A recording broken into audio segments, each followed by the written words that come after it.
This Masters Predictions edition of the Sports Gambling Podcast is presented by WynnBet. Bet $10 at WynnBet and get $200 in free bets. Bet big, win bigger with WynnBet. Download the WynnBet app now or visit wynnbet.com and start winning today. We're also brought to you by Coors Light. Get mountain cold refreshment delivered straight to your door via Drizzly or Instacart by going to CoorsLight.com/SGP. That's CoorsLight.com/SGP. We're also brought to you by Stable Duel. Stable Duel is a horse racing DFS app where you can play free and paid games for real cash prizes. You can win as much as $40,000 with one entry. Head over to StableDuel.com to get started today. We're also brought to you by PropSwap, America's marketplace to buy and sell sports bets. Use promo code SGP on your first deposit to receive up to $500 in bonus cash. Head over to PropSwap.com or download the PropSwap app today.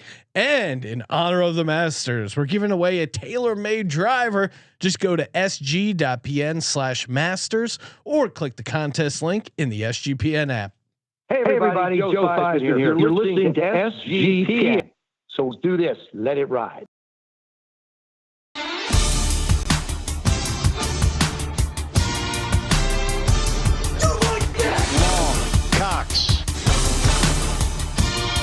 He's one of those guys who will get penetration.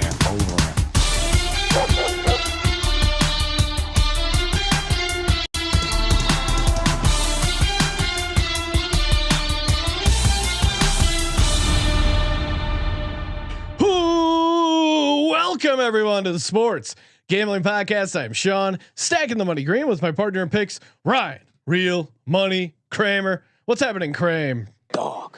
Oh, I'm here in Sunday red and it's Tuesday. Holy crap. This can only mean one thing, Sean. I'm prepared. I don't know about you. I'm not wearing a matching red polo. Got some negative feedback on that last year. I'm rocking the Sean, when people WynnBet polo. When people are intimidated by our looks, it's a good thing. Yes, we do have that branded look. We're doing our Masters show. It's going to be great. We're going to talk DFS picks we like. We are going to have the Golf Gambling Podcast guys on to kind of judge us. Little DFS Idol for the Masters predictions. It's a fun way to kind of hit on the guys we like. Some long shot stuff as well, and then talk storylines. Weather. There's so much going on over at the Masters. It's going to be an exciting weekend of golf. We got that. We got baseball starting. Sorry. Just wrapped up the Final Four. Oh, and of course, make sure you guys head over to WynnBet.com where you can bet big, win bigger with WynnBet. And in honor of a lot of golf being played this weekend, the Wynn has a special golf contest for this weekend. Every time you bet $100 on golf between Thursday and Sunday, which I have a feeling if you're listening to the show, you're gonna find a way to bet on golf between Thursday and Sunday. You'll be entered to win a golf experience at the only golf course on the Las Vegas Strip, the Wynn Golf Club. Oh man, that thing looks amazing. 2-night stay as well. So again, if you bet $1,000, you got 10 entries for your chance to win.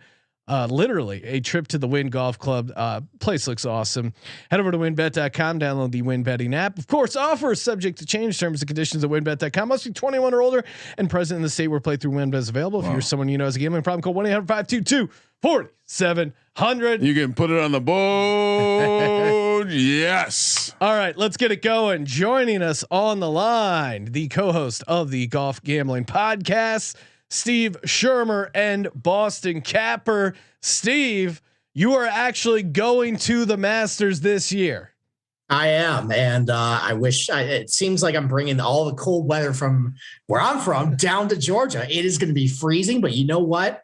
It's kind of surreal to break down this tournament and actually know that I'm going to see the property, in a couple of days. So yeah, I am beyond excited to talk about not just like the golf course and everything, but breaking down all these bets this week. So yeah, thanks for having me on. Yeah, no, appreciate it as always, and joining your podcast wife, the one and only Boston Capper. Capper, you are not going to the Masters. You'll be watching at home. What? Well, he left the wife at home to go see the side piece in Augusta. That's what's going on. Once again, here. I want it on record that I am the husband and Steve is the wife. Okay. Well, you guys can figure that out yourself. Honestly, Steve wears. I mean, just from a who wears the pants. If I'm putting money on, Steve's wearing the pants on a golf course. Classy gentleman. Yes, exactly. What are you most looking forward to? I know you've been going hard, hitting some first round leaders on the Golf Gambling Podcast. Any sort of type of bets you're looking to get down on? I know WinBet has a lot of head to head stuff, but in particular, is there one that jumps out at you? Yeah, I mean, as far as like one big, like kind of silly bet, Steve has the better bet that I don't have access to. It's the cut line, which I wish I had access to. But there's a make the cut special for JT, Rahm, Xander, and Tiger, and you're getting plus 230. And look, I know nobody knows what Tiger is going to do, but I don't think he's going to go out there and just completely shit the bed. And it's relatively easy to make the cut at the Masters. Yep. And at this point, if you're not getting all swept up in, the excitement of Tiger being back, and JT, Rahm, and Xander, 3 absolute studs in the field at plus 230. I mean, I've bet on way worse on golf, and it's gonna be a fun thing to root for. You know that chalk. Yeah. Well, Ryan, you as a man, you love. Please don't insult me. That's just during college basketball season. Now I am officially golf tout mode. No chalk. Not going to be any chalk. Not you're gonna have some chalk. We'll find out. Last time you guys didn't think it was chalk, and then we were like, no. Uber chalk. I think like going to like one next level. Is somehow I'm going super contrarian. Just wait till I say pivot. You guys are gonna fall out of your seats. Well, Steve, you do a ton of great articles on the site. I read and enjoyed your Tiger Woods prop bets coming into the Masters. You got a bunch on here. Over under birdies, over under opening round. I think that's set at 73 and a half. Over under finishing position at the Masters. I mean, which one of these do you like best? For me, I don't mean to be a Tiger hater, but I just think a 35 and a half is his over under to finish. I mean, you have to take the over, even if you're laying juice, right? Yeah. I mean, there's definitely some juice attached to it, but I mean, look, like you don't really want to be the guy to root for Tiger to miss the cut. Like, you know, you don't want to do that, but there's definitely a distinct possibility, especially with how cold it's going to be. And like, just not great golf conditions. That back is probably going to tighten up. And, this is the first time he's going to be walking 4 rounds if he even makes the cut. So I don't expect a whole lot of big things for him coming down the weekend. It's minus 160 that he's over 35 and a half finishing position. That way you can say, look, like he squeaks it on the number. You don't have to feel like an asshole or anything. And then you just root for him to fail over the weekend, which, I think a reasonable expectation for Tiger this week, make the cut, top 45-ish finish, make everybody feel good, tip your hat to the patrons and everything and just call it a day. So yeah, I think if you can get like a finishing position of over 35 and a half for him, I think that's a solid bet. Yeah. And it seems like the smart money is coming in on Tiger Woods not having a great round, because you set when you wrote your article, it was set at 73 and a half. I now see it over at Win that it's already moved up to 74 and a half, the over under on it. I still like the over, but I think the best play is, as you pointed out, hit the finishing position, because then you can still kind of root for Tiger to get to Saturday, get to Sunday. I just don't. How do you keep it going for 4 days after that crazy accident? I mean, also just I will throw this out there. Never forget, he does have he's a little bit more hung than Michael Jordan. So when it comes down to lean on the tripod, doing extraordinary things, I mean, ask me about my third leg, Sean. I think at the end of the day, we had an opportunity to fade Tiger in the futures draft. Yes, we didn't fade Tiger in the futures draft. Why? The same reason we've always hesitated to fade LeBron. In the moment when you're fading him and he starts doing his thing, you feel like a fucking asshole. Yeah, I'm wearing red. I'm wearing red right now. I'm not going to fade Tiger today, but I'm also not going to bet on him. Yeah, I don't know how. I'm not going to go super hard. Pass, Sean. I'm not going to go super hard fading him, because as a golf fan, it will be fun to watch him if he can actually pull it out of his ass. But it's the finishing position, probably the best way to do it. Capper, do you know anyone? You listen to a lot of other golf stuff. Do you know of any like super sharp guys that are all over Tiger? It seems like it's just the fanboy angle, right? Like, why do we care what other people think? That we have two sharps right here, Sean. How would you?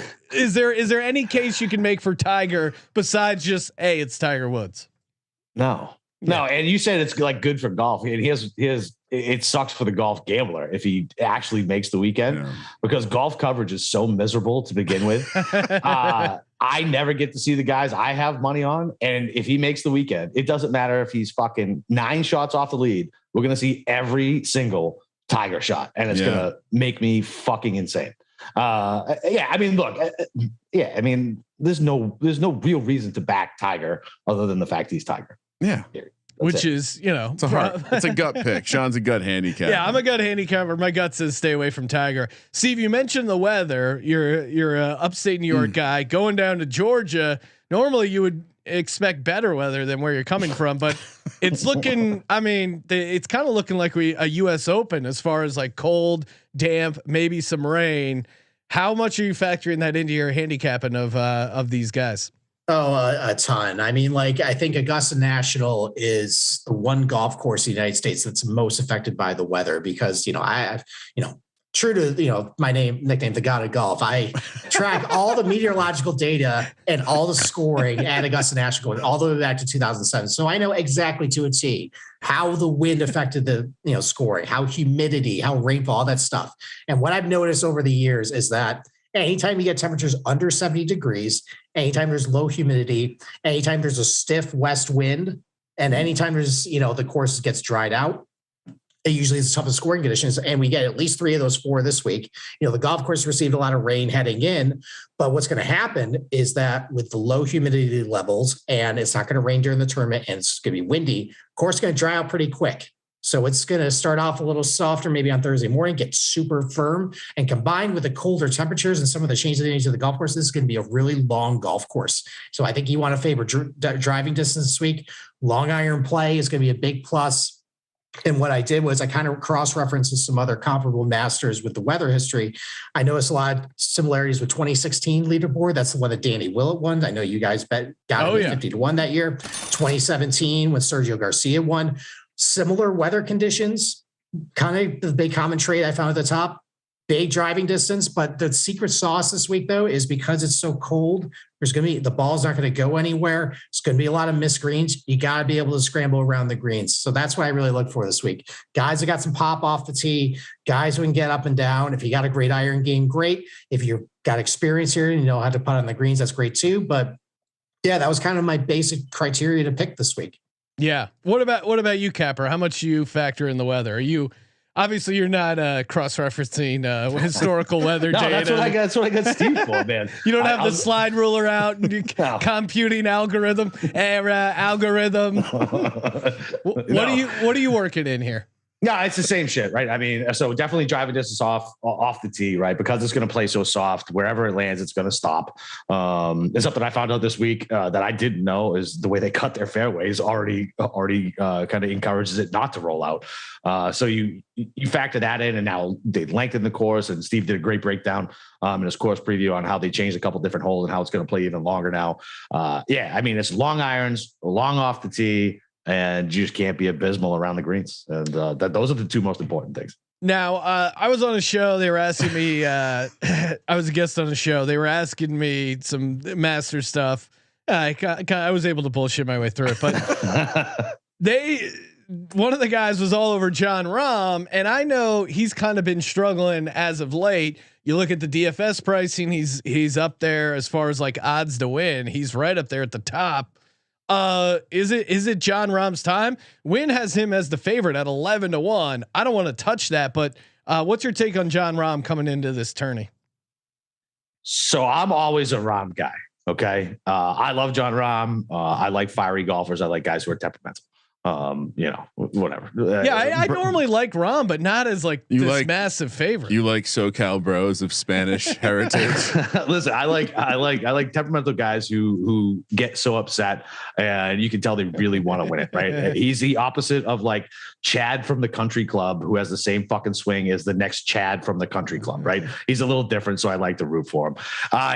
Look, he's actually not being talked about a ton, which is kind of terrifying, because I think a week ago, 2 weeks ago, he was 8-9 to 1 to win this thing. He has an incredible course history here.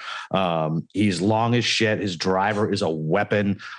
His around the green play isn't the best right now, but historically he's okay. And it's just, really it's been the putter for Jon. And so I like him in DFS. I couldn't eat the number. I'm already on somebody else with a really short number. But it's so scary to fade Jon Rahm, especially when the public sentiment has started to go away from him, and he's not the world number one anymore. And it means something to him. So yeah, so he's actually not chalky as far as ownership goes, but the price suggests he's still kind of a big favorite. Yeah. What about you, Steve? Are you riding Jon Rahm? I mean, I don't really know a good place to use him this week. I mean, sure, you can use him in DFS, but I see, he's over $10,000. I think he's the third most popular guy. So there's people going to him there. You look at where his odds are, again, like you said, 11 to 1. I don't think his play has warranted that price heading into this year, just based on some of the things my co-host said. A lot of problems around the green. That's a big issue coming into here. If you're struggling, the putter's been kind of hit or miss. That's something that might be able to turn around at Augusta National. You see some guys who struggle with a putter. It's because they know the greens here, it works out for them. But, again, like positional props, it's juice to the moon. Matchups, he usually gets somebody else like a Justin Thomas, who I really like, or a Scheffler or somebody like that. And you're actually paying pretty big juice on it. The books are still scared of Rahm, even if it might not be warranted. But there's very limited ways to do it. So either you got to pay big on a matchup, pay the juice, and hope that the guy, he's playing against just doesn't beat him, or just settle for DFS and call it a day. Kramer, you riding Rahm at all? I mean, he like Capper said, he's done pretty well of late, but I can't. He's a head case. Yeah, he's just the guy that you look him in the eyes, and I know Capper has a man crush on him, but he's just the kind of guy that I think he crumbles. Rob doesn't crumble. What are you talking about? He's mentally weak. Clown. He's going to get in his own head, and I know he's performed well in this course. Yeah, I guess the answer is I'm not betting on him or playing him in my DFS lineup. So I would say, like, if you're doing 3 or more fantasy lineups, I mean, I would not hate to sprinkle in some Rahm. I know he's going to be in one of my $100 million maker lineups. Wow, look out! Here he comes, Jon Rahm. What about updates my lineup as we speak. What about Scottie Scheffler? I know he's been kind of making a bunch of noise. The newly anointed world number one, Ooh. Scottie Scheffler. Steve, it seemed like nobody really saw this coming from Scottie. I mean, I think we all saw the talent, but for a while he was sitting on 0 wins. He was coming really close to some big events. He was really good at a couple of the majors. He was, had a couple of close calls, some other events in the fall and last year, but kind of the pressure was starting to build, say, okay, when's this guy going to win? And he ended up winning in a playoff at Super Bowl Sunday. Floodgates ended up opening from there. He won at Bay Hill, another really tough golf course, ran through match play a couple of weeks ago. And all of a sudden, he's the world number one. It's funny how things kind of change really quickly in golf where, I think he was outside the top 20 about this time last year. And now he's the number one golfer. It happens. So I think the question is this actually legit? He's won 3 times in his last 6 starts or so. And, I think you can't rule out that the guy has just figured it out, and there's a little bit of parallels to what happened in 2015 where Jordan Spieth just started winning everything. Maybe this is just Scottie Scheffler. We all knew he's got the talent. He's got a really good caddy on the bag too. He's got Ted Scott. He caddied for Bubba Watson's 2 Masters. So he's got a guy who knows the golf course. He's hitting the ball great. He's a great scrambler. A lot of things I like about Scheffler. So yeah, I wouldn't be surprised if he ends up just proving everybody, not wrong, but just proving to everybody that he actually is the alpha dog and takes this thing down. $11,000. Yeah, you saying he's a small dog? You calling him a bit? I'm not dropping 11,000 on Scottie Scheffler in my DFS lineup. I get it. I like finding the guys that have shown some pedigree, but I don't know. Scottie Scheffler in the Masters. Capper, are you on Scheffler this week? No, just because of his price, because I love another guy in this area, and I want to play a little Jon Rahm. That's a great sound drop. I love another guy in this area. John, I think that's Jon Rahm. It's Jon Rahm. He's in the area. It's not Jon Rahm that I'm talking about. But yeah, I mean, Scottie's just too expensive. But I mean, are we all going to feel like assholes if he goes out and does well here? I mean, his course history here isn't bad. He's literally the hottest golfer on the planet. We're talking about his play, right? Yeah, we're talking about his play. He's not the sexiest golfer on the just planet. Walking into stuff, just boom, boom, boom. It's fine. I'm a content creator. What do you want from me? Yeah. Boston Capper, content creator. I just think of these like 17-year-olds on TikTok, like I create content, and then you have grizzled Boston Capper grinding out golf content. What a world, right. Ryan! What a world! What a world! All right. Any thoughts on Scottie Scheffler? No, I mean, again, I'm a contrarian golf handicapper, Sean. So I like to find contrarian plays down the board. I have some fun. I'm kind of copying a couple picks Steve gave us for the futures draft, but then also, just sticking to the old regulars. We should just get to the line. I mean, what are we doing right now? Enough messing around. What are we doing? Let's get to our DFS lineups, which will be graded by the Golf Gambling Podcast guys. But as you see, watching the show live, I've cracked it open. I'm enjoying an ice cold Coors Light. I mean, the gambling sports gambling season is nonstop. I mean, we just got out of Final Fours. Now we're picking stuff for the Masters. You got the NFL draft. I literally feel like I'm always on. Maybe it's because we're doing 6 podcasts a week, but again, I'm always on. I need a beer that's made to chill, so I can just kick back, relax. Coors Light gets it done. Been drinking Coors Light, I think almost for decades. I gotta run the math on that, but I have been enjoying Coors Light for as long as I can recall. It's mountain cold refreshment made to chill, cold lagered, cold filtered, and cold packaged. It's as crisp and refreshing as the Rockies. It's blue. That's how I know it's ready for me to crack it open, which I did when we started this podcast. Going down nice and smooth. And the best part is you can get Coors Light delivered straight to your door with Drizzly or Instacart. All you got to do is go to CoorsLight.com/SGP. That's CoorsLight.com/SGP. And remember to always celebrate responsibly. Coors Brewing Company, Golden, Colorado. Kramer. We also just had an update to God's Eye. We just ran the numbers on God's Eye. Yes. The illegal streams we had been operating no longer there. We have found a new stream, and again, best part is didn't have to switch VPNs. We are IP vanish guys. Again, if you want to secure your data, whatever you're doing on the internet, it's your business. It's not hackers' business. It's not ISPs. It's not their business. It's between you and the internet. So I got to use IP Vanish, a VPN you can trust. Doesn't slow down your speed. You can use it on unlimited devices. And the best part is they're offering 70% off their yearly plan and a 30-day money back guarantee. I don't know how these people do it. It's just an amazing product. IPVanish.com/SGP. Use that promo code SGP. Claim your savings for 70% off. IPVanish.com/SGP. Kramer, I'll give you the honors. Do you want to start off? How nice! It makes it easier for you to then I can shake, move, adjust, zig, zag. Come on, counter your lineup. This is easy. Give me Brooks Koepka, Sean. It's all about between the ears. He's also very good looking, so I too have an infatuation with a man in my area, and that's Brooks Koepka. His mental game. This is what I'm looking for. You want to talk about team captain. I need someone who's not going to break down under the pressure like little baby Jon Rahm. I have a nugget for you. Now he's 9,400. In his last 22 majors, he's finished in the top 10 15 times.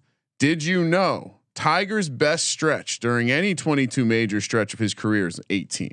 So Brooks Koepka is on that level. All right. Guaranteed points, depressed value. We got him in the futures draft at something to what 20-1, maybe. Yes, I'm with you. I'm also on Brooks Koepka. Kramer laid out a great case, and his nemesis isn't in the Masters, right? Bryson, is he in the Masters or not? Yes, he's in the Masters. Okay, but wait, it's a revenge. Let me finish. It's a revenge spot for Koepka, who missed the cut in 2021 after finishing in second in 2019 and seventh in 2020. Let's go. I'm with you. I'm all over Brooks. Steve, I'll let you go first. Brooks Koepka, yay or nay? I mean, look, like he probably is going to play well this week because it's Brooks Koepka, and I think he's been playing a little better than what people give him credit for. I mean, he almost won in Phoenix. He had a top 15 finish at the Honda. He had a top 15 finish at the Valspar too. He advanced, I think, to the quarterfinals and match play a couple weeks ago. He didn't rate out quite as well as I thought he would in some of the stuff I looked at this week. Some of his around the green numbers aren't all that great, but he's got some length. He can thrive in tough conditions. I don't know if he's going to win, but I think a top 10, I think it's definitely in the possibility for this week. So I don't mind the play. He's a little popular though. So you're going to have to diversify your lineup somewhere else. Yeah. I mean, well, you're playing Brooksy, the public's going to be riding with you. Cap, so beautiful. Cap, are you a Bryson DeChambeau guy? Or are you riding Brooks here? No, I'm fucking not a Bryson guy. It's funny how that's the biggest insult in the golf world, calling someone a Bryson fan. Yeah. No, listen, I love Brooksy. I haven't added him to my outright cat yet. I left enough room. I'm debating between two guys. There's a problem in the golf community. There is somebody who can curse people, and he's on Brooks. And he's on Brooks. Is it Cousin Mush? Oh no, it's not. It's worse than Cousin Mush, if you can fucking imagine that. Oh no. And there's another guy who also has just as strong cursing powers. Said Brooks had no shot to win, so it almost negates it. And I mean, look, as far as like major hunters, Brooks is it. I don't count the miscount last year. He was injured. So, I mean, he couldn't even, he was doing that weird crouch down thing to pick up his ball. His knee was still jacked up. He's top 10 in long irons in this field, and he's long off the tee. 9,400. He is wicked chalky though. He is very, very chalky. So you're going to have to differentiate somewhere else. Chalky. But yeah, I love Brooksy this week. Kramer. Oh no. You're next up. What do you got? I'm starting to get worried about how chalky my lineup's going to be. Oh, of course it's going to be chalky. All right, you're Joe Q Public. I was doing deep dives. Clicking on articles on our website, other websites. If you were in the Golf Gambling Podcast Slack channel this morning, I was listening to the Golf Gambling Podcast. They have 2 hours and 13 minutes. It was a beautiful 2 hours. You're giving minutes. Colby a run for his money. Colby was very, very proud of you guys. And by the way, literally giving away a driver. So yes, remember, sign up for that sportsgamblingpodcast.com/masters. Or you can find the link in the app. Very easy to get going and enter yourself to win an awesome driver. All right, this country, we are in a time of recovery as a country, yes. Sean, and it's a time for healing, and I'm here for it. We need content to heal. We need Happy Gilmore's caddy. Let's go, Will Zalatoris. Oh wow, $9,200. We know the form. He's in good form now. He was in good form last year for the Masters. I think he's going to be another chalky play. I'm looking at the judges. I can't tell if they like the play. They're probably wondering like, wow, I see what he's doing. His lineup's going to have nothing but studs. 9,200. Will Zalatoris. Yay. Or I don't want to say yay or nay. That's your line, Sean. Do you like it? Thumbs up or thumbs down? All right. Capper, you go first. So look, I like Will Z. Okay, I do. But he's just another chalky pick, right? So you're starting out with two guys in the 9K range that are really chalky, right? Yes. He's a notoriously terrible putter. He putted great here last year because he's a great lag putter. Okay. What you need to be worried about is when you look at him on Shot Tracker and he's got a 2-foot putt for par. There is no guarantee. There's no guarantee with him making that par. He's coming in. Can you keep saying "pa," please? We're so offensive towards chowderheads. I'm sorry. It's fine. So he's coming in okay for him. Florida swing was fine. Did okay at the Players. Did API. He is a great long iron player. He's long off the tee. So look, I see why you like him, and I don't hate the play. I have him as a top 10 bet. So that's fine. It's just two chalk guys like in a row. So and Zalatoris is 30-1 over on WinBet. If you're looking for outright future, Steve, what's your take on Will Z this week? Yeah, I mean, I think I like what my co-host said was, I mean, it is another popular play. Seems like there's a lot of steam behind Will Zalatoris this week. Seems like he's a popular outright as far as everybody saw what happened last year. They want to bet him, because there's a lot of really studs up the top. It's not great pricing. I think people are trying to go a little down. He's kind of the next best option. And you're right. Like the putter is a little bit of a concern. Now he did putt really well last year. That was an outlier performance. Can he do that again? We'll see. But other than that, though, he checks a ton of boxes. Mm-hmm. Length, long iron play, good on really tough golf courses is going to be really tough. You almost went Torrey Pines. Like you see a lot of guys doing really well. Torrey Pines play well here. That's usually a little bit of a crossover comp as far as you want to look, guys are good there or good here. So you know what? I mean, he's been really good, just at tough golf courses, and he definitely has the talent. Maybe, again, you're going to have to diversify your lineup with some, less owned guys later on, but listen, if Brooks ends up finishing top 5, Zalatoris finishing top 5 too, it doesn't really matter at that point. So I'm like the contestants who's like, yes, they didn't tell me I sucked. These are 2 good picks. They're a little chalky though, so maybe we'll see how it goes from here. I can't imagine my golfer here is chalk, although he is. Did you take Gooch? No, I did not take Gooch, and. Maybe I'm spoiling things, but Tommy Fleetwood did not make my lineup. So Steve, I'm sure you're shocked, and Capper, I know you're probably disappointed, but I'm going with a guy. He's 8,800. He goes by the name of Shane Lowry. Ooh. Last 3 starts, he has gained 10.1, 5.7, and 6.8 strokes tee to green. And we talked about the weather, playing very similar to an Open Championship. And what's this? He won the Open Championship in 2019. Also coming off a last year at the Masters, 21st place. So Shane Lowry, 8,800. Some are calling it the best pick so far. Capper, where are you at with Shane Lowry? All right, well, listen, I love our Irish brethren as well. I like him more for an outright price, just because this is another uber chalky pick. Really? Yeah. He's 55 to 1. Yeah, he's 55 to 1. He opened at fucking 80, and he's been bet down to some places all the way at 28, and his ownership is going to be well over 15% in DFS. So for an outright, listen, I love it. He's a great long iron player. You're right. If the conditions are shitty, this is a guy who I want.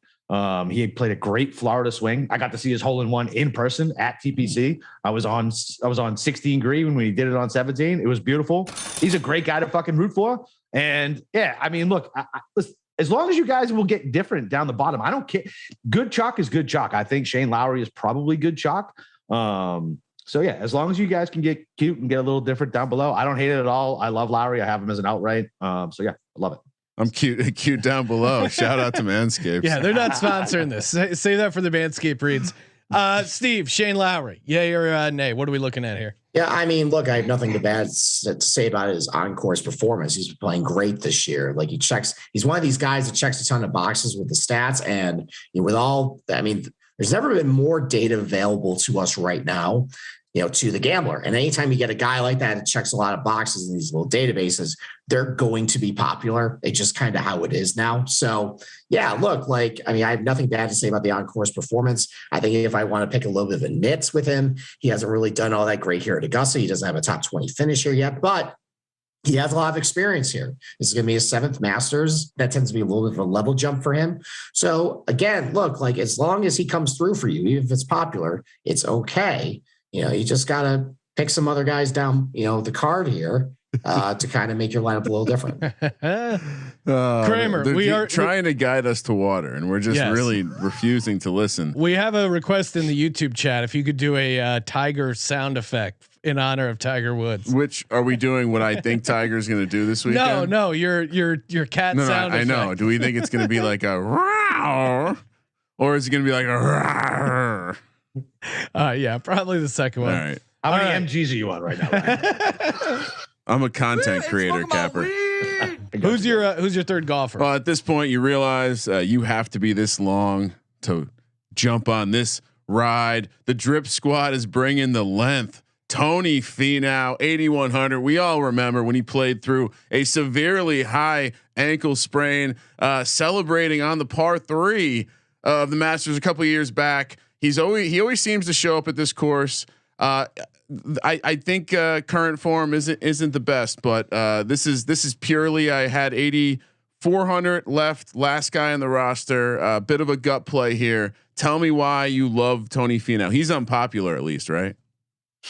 Yeah, I mean, you nailed it right there. The fact that he hasn't really had very good results this year. He hasn't been good since the Northern Trust win last year. Ever since then, it's been pretty bad. And his biggest problem is he's hitting the ball fine off the tee, so he's got the length right there. His iron's great. He's got that right there. The problem with Finau is that he's really struggling with the putter. Now, a lot of that could be just the fact that he's been putting on Bermuda, overseeded surfaces, like, stuff that he doesn't typically do well on. He typically puts pretty well on bent grass greens, so that might help him. But I think the one thing that gives me a little concern about Finau this week is you just made reference to the fact that he's done really well at the Masters. Well, another big weakness in his game right now is he is a disaster around the green. And leading up to all those Masters, he was doing much better than he was doing now. And I think the fact that it's good with the weather conditions, you need to be able to get up and down. And the fact he's struggling so much with that, I have a little bit of concerns, but it is contrarian. It looks like he's going to have only about 10%. Great point, Steve. And he has the pedigree here. So if he can just figure it out, maybe go into Augusta National, he's comfortable around the greens with these bunkers. It could just turn around. So, but there are some red flags that give it a little bit of concern. But hey, that's what happens when you go with a guy with his low owned. Thank you. And 35 minutes before we got to hear Steve talk about grass. So if you took the over, you cashed 75-1 outright on win. Capper, any thoughts? So I'm not a big Finau guy either this week, and it's because everything Steve said. His around the green game is fucking atrocious. I know his course history here is good. And look, this is a place where guys can feel comfortable and do it. He got a bad draw at the Players. I don't count that against him, but he wasn't good at the Genesis. He missed the cut back to with the Phoenix and the Farmers. Like the excitement. I don't know. But look, there's at least 2 Shap guys I know who like Finau this week, so it might not be completely dead. I could just be completely wrong.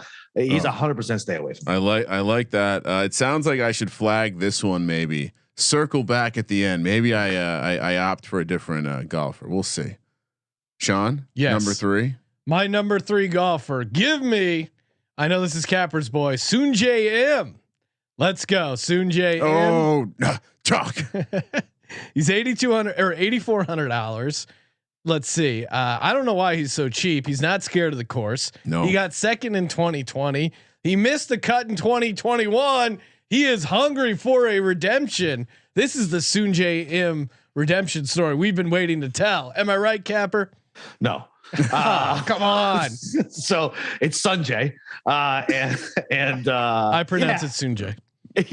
Fine. Look, he's been blah. There's something wrong with him. His irons have not been good. His approach game's been super weak, which used to be one of his strong points.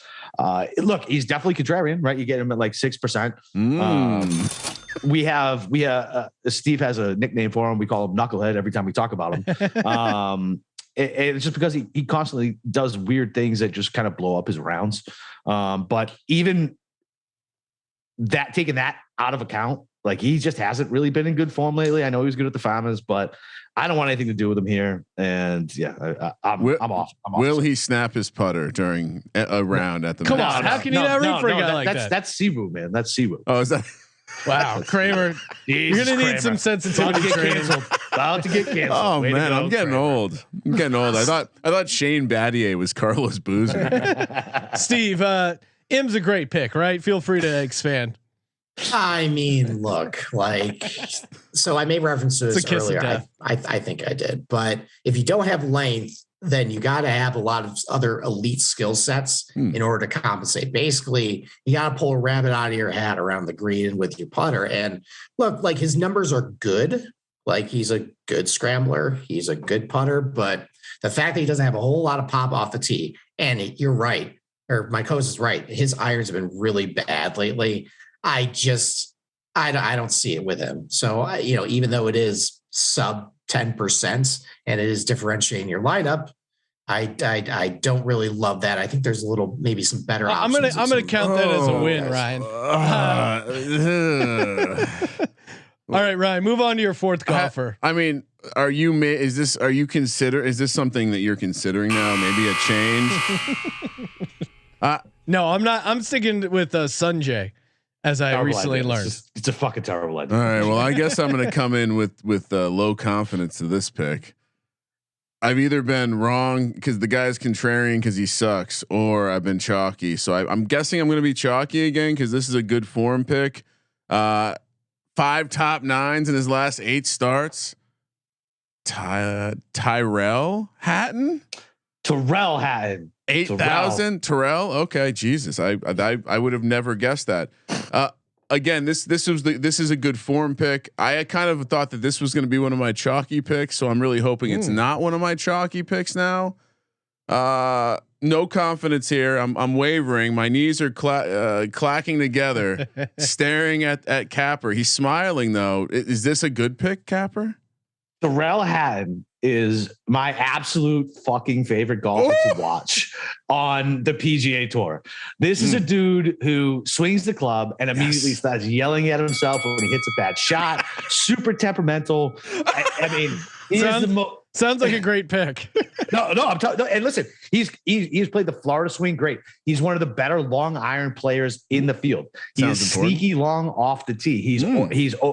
He averages over 300 off the tee. He's also a guy who can one putt his way. When you think he's toast from 19 feet, he figures out a way to drain it. He's played this course a couple of times, and he did well last time he played here. He's great 18th. On approach, good on the green. I love Tyrell Hatton. I bet him outright, and I wrote him up in the best bets article that we published today that I wrote. Wow. Look at that promotion there. I don't know if we approve that promotion. That sounds promising, Steve. Well, I mean, I'm not as high on Hatton as my co-host is. I'm big with around the green game this week, and that has been the area he has been deficient. Even my co-host will admit that is an area. So, but otherwise, everything that my co-host said is correct. He's got enough pop off the tee. Great long iron player, been hitting his irons well. He has putt pretty well. Now, I think another holdup with him too is his Masters history hasn't been all that tremendous. He did record his career best finish last year. I think he had a top 20. He had a really good Sunday in order to do it. And he has, I think, like 5 or 6 Masters under his belt.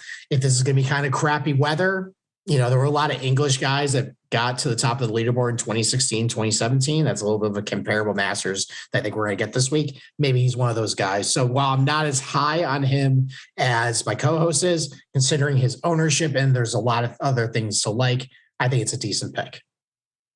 All right.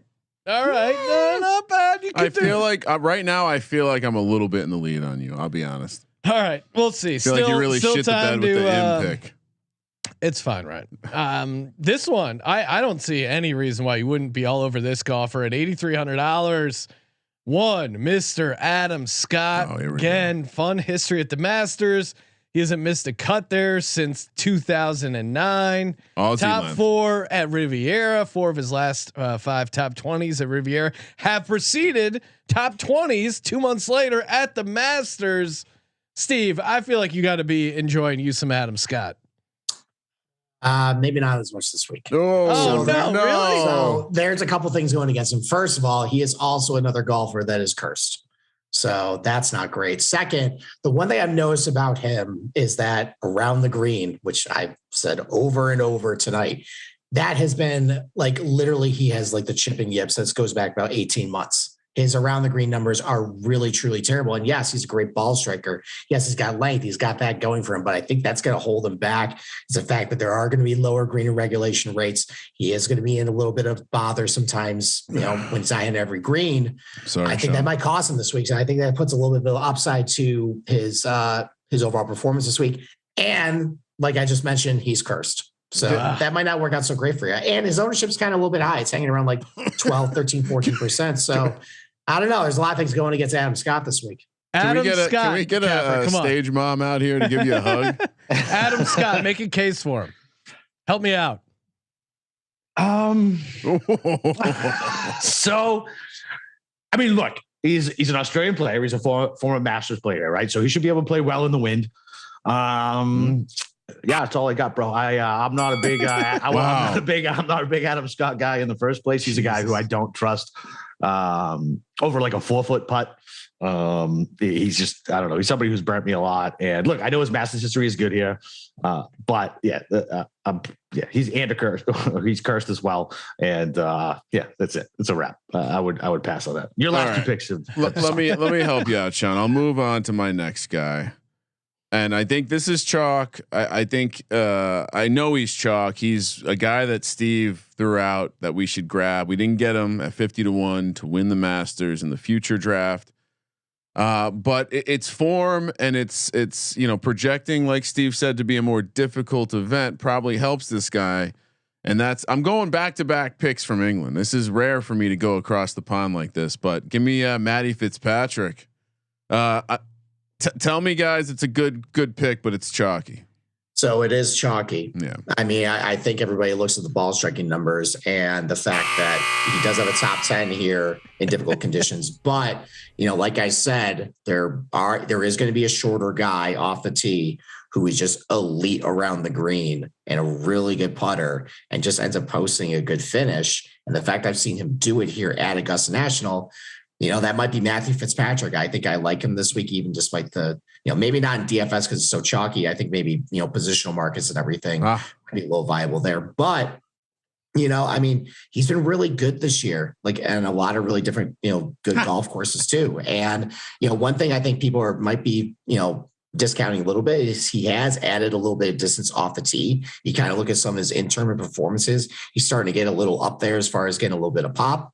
Maybe that explains why he's actually been so great this year. He hasn't won on the PGA Tour yet, but he's been really close and the numbers look good. And in a kind of a rock fight week where, it's going to be cold and windy, I think Fitzpatrick might be really viable this week. So from an ownership standpoint, you're picking another chalky guy, but just nuts and bolts of it, I think that might be a shorter guy who ends up being amongst a sea of bombers and post a good finish.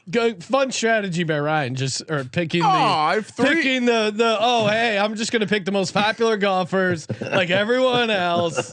You're going to be duped to hell with your lineups. Not going out on any limbs. Tony Finau and Hatton are not chalky. So shit on this pick, Capper, please. Yeah. So so Steve always likes Fitz more than I do. Right. And I don't know, man. He's a guy who's never gotten it done here. And when he gets chalky, you can make the face all you want, Steve. He has top 10 here. Has he fucking won on the PGA Tour? No, but he's got a top 10 here. Okay, then that's what I'm talking about. He's never. He said he never got it done over here, but he hasn't. He hasn't won. That's what I'm talking about. He never got done over here. Gotten it done. Ryan, you're creating dissension among the. I feel like I'm watching. Well, that's fine. Hey, listen, when he gets chalky, he doesn't score, right? And now this might be a Masters where you don't have to worry about score, but in DFS you have to worry about birdies, which he doesn't make a ton of. He doesn't.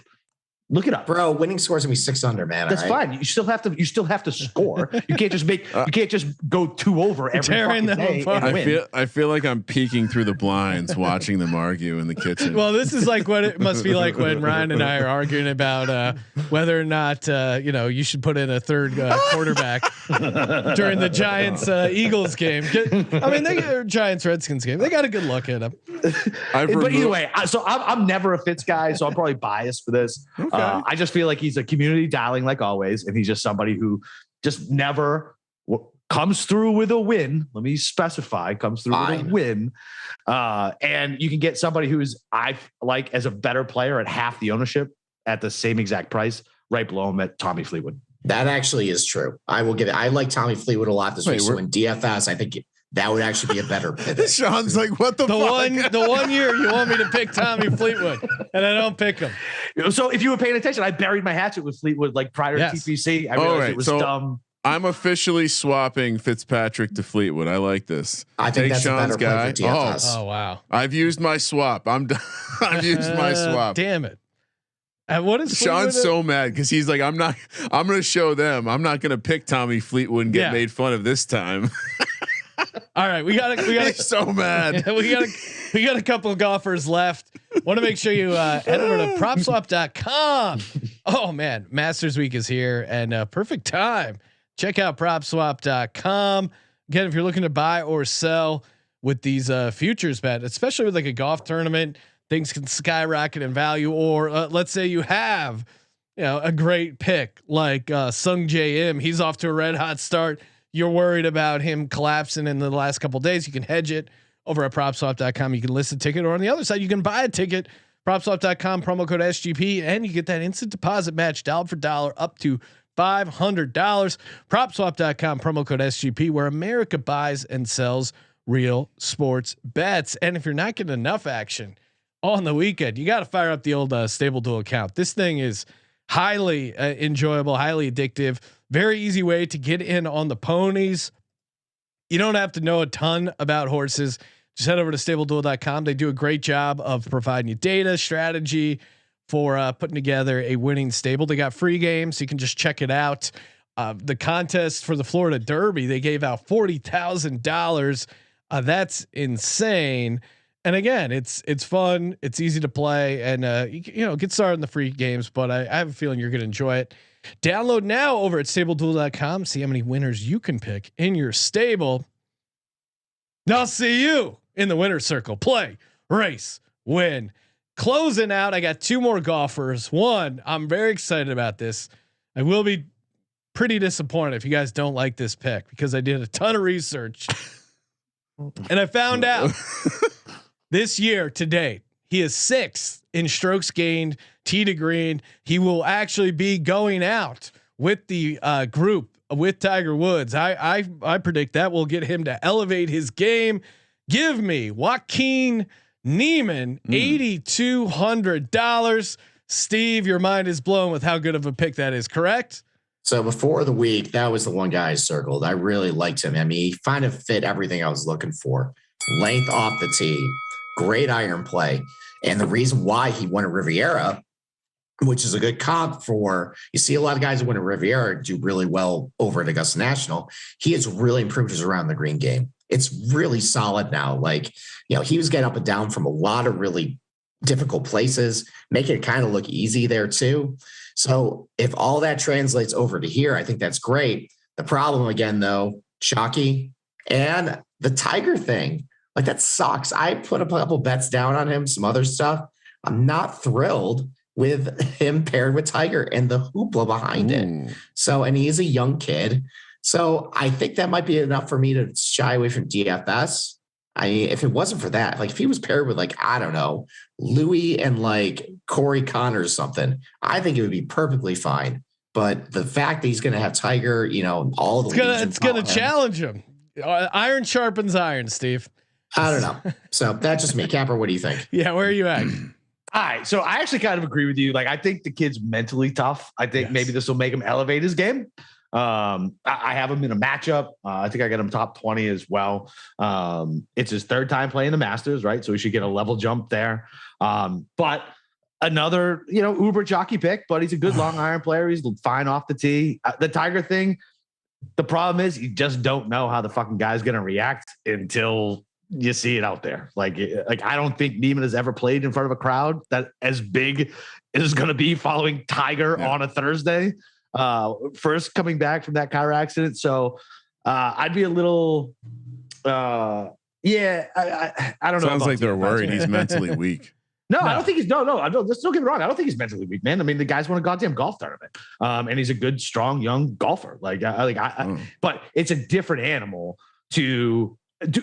You guys don't realize what the circus is going to be around Tiger when he tees off on fucking Thursday at 10:30, whatever. It's going to be insane. It's going to be something we've never seen before. I imagine it will be just people. Like when the last time we did our show out at the Wynn, just the crowd was uncontrollable. Yeah, it's uncontrollable.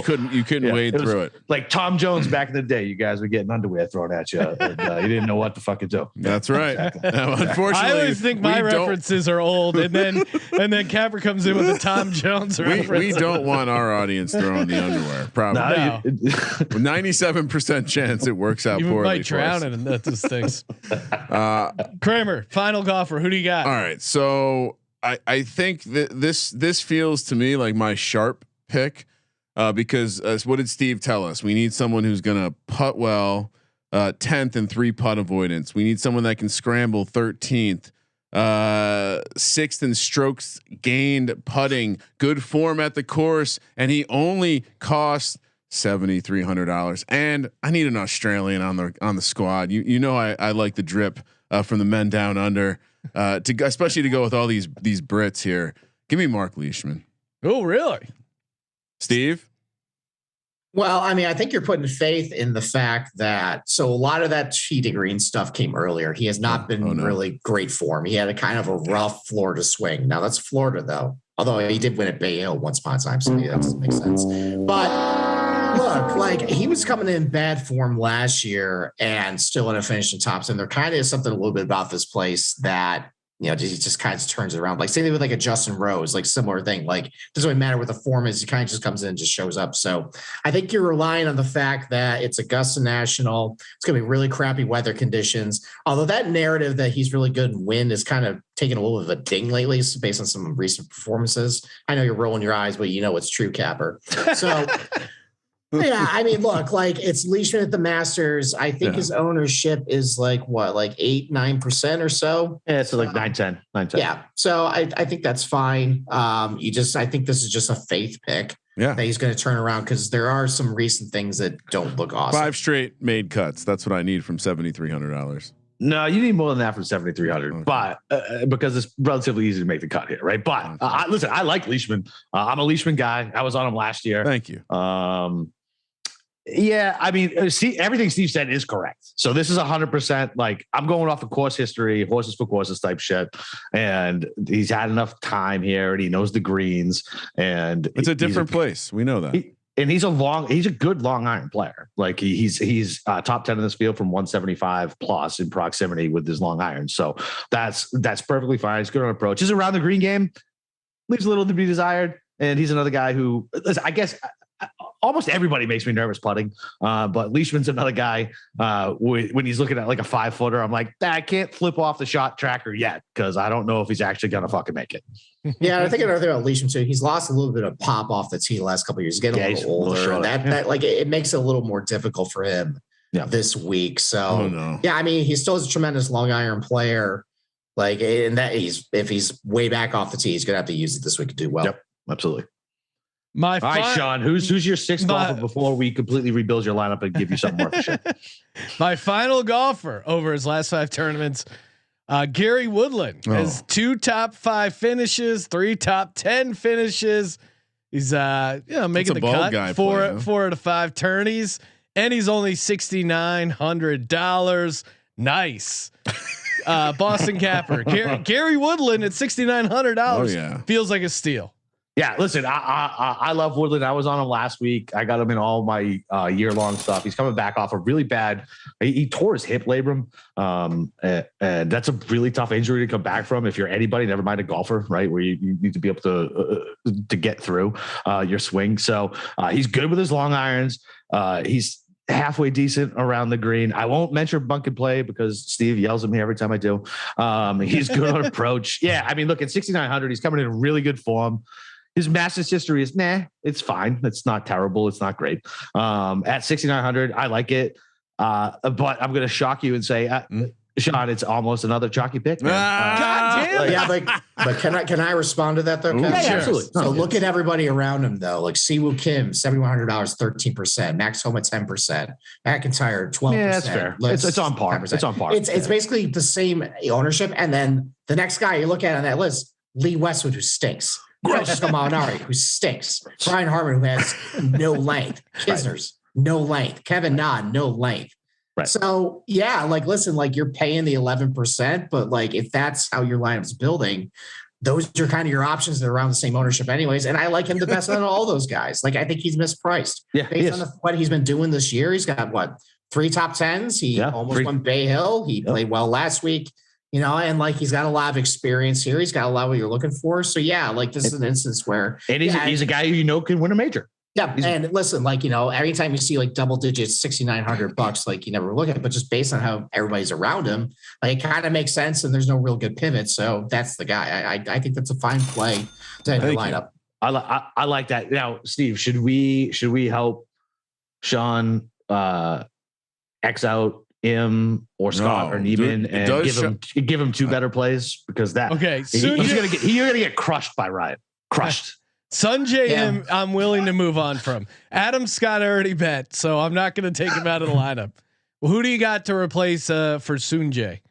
I mean, you could move down to Hatton, you know, and then maybe you got $400 to play with. And all right, I'm down. What if he went from Im, and we all know Sean has balls and is a gut handicapper. What if he took that and went down to Thomas Peters, who's 6,600, or even HV3 or Cam Champ at 6,600, and then that opened up the price, and we could get one of those top level guys who has a real shot at winning this thing. That actually might not be a bad idea. All right, so Sunjay Im we're replacing with what was that guy's name? Thomas Peters. 6,600. Okay, 6,600. What does that leave you with? Now I have $1,800 to upgrade. $1,800 to upgrade what? Oh, should I use the $1,800? What's the dollar amount you have left? 1,800.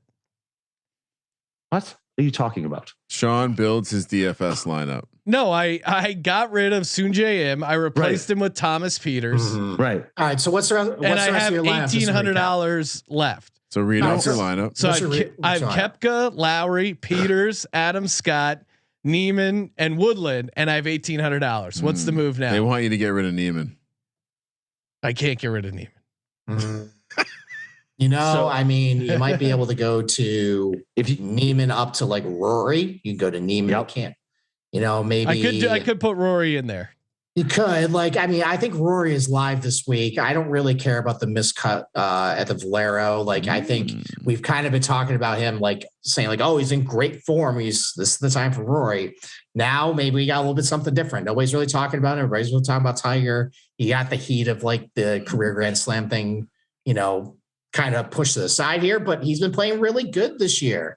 They played really good in the Middle East, and he almost won Bay Hill, and he played good through Genesis. And I think his form is fine, and I think he's live this year. And you know, of the guys about $10,000, like he's not really generating a whole lot of ownership. I kind of like that. So I know Steve loves Rory. I can't get there with him. I don't trust it. So can you get to JT? That would be. I need that's another the most popular guy on the board. I need another $300. He wins. You need another $100. All right, 300. So you can get to 10K. Yeah, I'm at 10K right now. What about Cam Smith, Steve? I mean, it's chalky, but I mean, you like him a little more than I do. But I mean, yeah.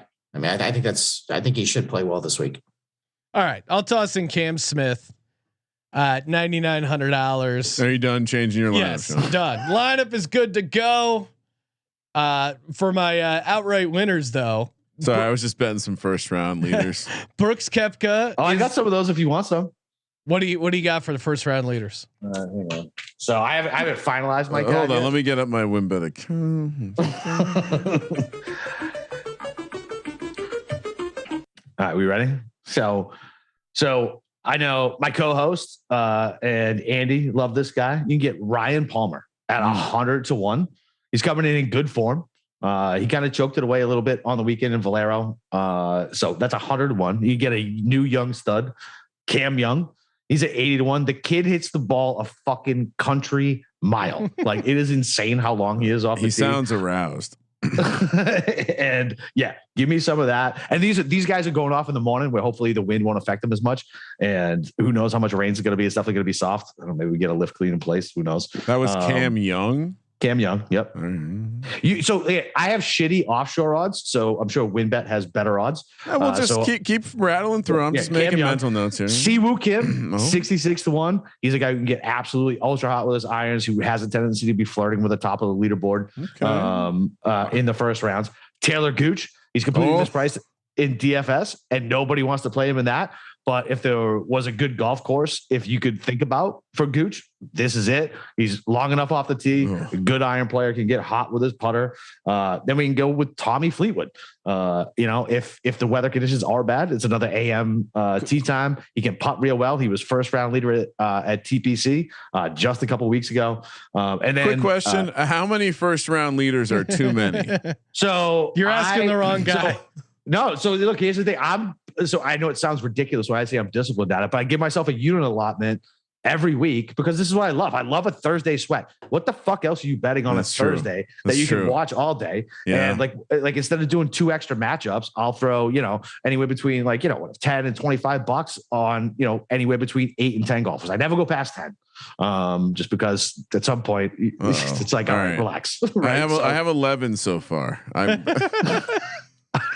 right. Did any of ours match up? Yeah, I was copying you for the entire show. I didn't give you 11 yet. No, I took some other ones earlier. Oh, and then I like Rose for the afternoon tee times. I'm a little worried about the win, but this is a guy who's always competed well in the first round here. And then Corey Connors is a huge first round leader guy. He loves to get off to a fast start. All right. I guess I'll do a couple more. Man, let's close it out. It's Masters week, baby. Yeah. No, there's so much action. I'll be at the office. God's eye. We're gonna have. How many feeds can we get of the Masters? Can we get 8 feeds? You can watch every shot if you want on Masters.com. It's a beautiful thing. Oh, we're gonna figure out a way to get every Masters. Every TV will have the Masters on. Maybe one for the ponies. All right, so I'll close it out. My lock, give me Brooks Koepka. For my long shot stuff, I'm still, even though I took him out per the request of the consensus here, I am still on Joaquin Niemann, 70-1 at win. Not bad. That's a good number. Yeah, that's a great number. And then Shane Lowry at let's see, what is he? See, I feel like Shane Lowry at 55-1. So that's my lock. Those are my 2 long shots. Kramer, what do you got? I feel like I want to ask. I heard what Capper liked for first round stuff, but I'm curious if Steve has a couple solid picks for us for first round leader or just in general. General, yeah, maybe. I'm looking at WinBet right now. A couple top 20s I like. Excuse me, they can get over 2-1. You got Tommy Fleetwood plus 200. I like him a lot this week. Gary Woodland plus 225. We talked about him in the DFS section. Like him too. Taylor Gooch, just to piggyback on what my co-host said, this is a debut performance for him, but great long iron player, great bunker player. I think he can do well this week. Plus 250 for him. Thomas Peters, top 20, plus 250. We talked about him as well. So I think, those are like 4 or 5 viable options over 2-1 for a top 20 here. I like those. Nice. Yep. Love it. Lock it up. You want a couple picks, Sean? Yeah. Close us out. Well, I was going to give out Fleetwood. I like the way that first round. I did also bet on Tommy Fleetwood, but I didn't give it out as a pick. I like this. I like the top. I like the top 20 that we just talked through, and I guess why not take him to win the tournament, right? Like that's the whole point. We're here to gamble.